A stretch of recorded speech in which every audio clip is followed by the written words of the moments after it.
Game best je, dah lama main. Cuma sekarang ni apa salah lag sangat dah. Rugu baki attack. Bazir macam tu je sebab kena reload balik. Tolonglah betulkan balik benda-benda macam ni. Kalau dah okey saya bagi 5 star. Lag je.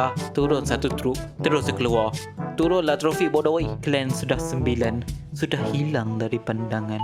Saya seorang lelaki sangat suka dengan game ini. Hebat, saya sukakannya. Kerana saya suka berperang. Saya bagi 3 bintang. Kenapa di Lega War tu saya dah picit nombor 5? Kenapa bolehnya masuk pergi nombor 7? Beli.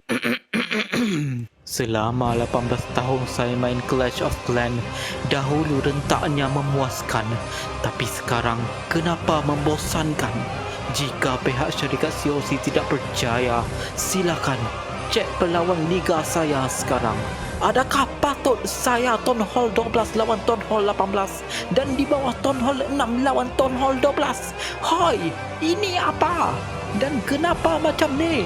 Jangan rosakkan hati pemain. Adakah patut? Kalau pihak anda pintar, seimbangkan pihak lawan. Klan saya, Unicorn X2. Ceklah kalau tak percaya. Benar-benar saya tidak puas hati. Macam mana nak fight? Game sangat tidak adil dalam mempertemukan lawan di war mingguan. Kalau kamu tidak berniat untuk memperbaiki, lebih baik awak padam saja game ini dalam Play Store. Pertama sekali saya bagi 3 bintang. Sebab ini ulasan peribadi saya. Dan pengalaman saya main COC ini tidak juga mahir. Tapi berbaloi bagi saya. Saya start main dari level 1 ke level 18 dan upgrade pun belum selesai sepenuhnya. Secara tiba-tiba, game COC saya terus menghilang. Senang katalah macam kena hack. Saya pun tak faham kenapa. Bab ni saya betul-betul tak senang hati dan rasa tak puas hati langsung.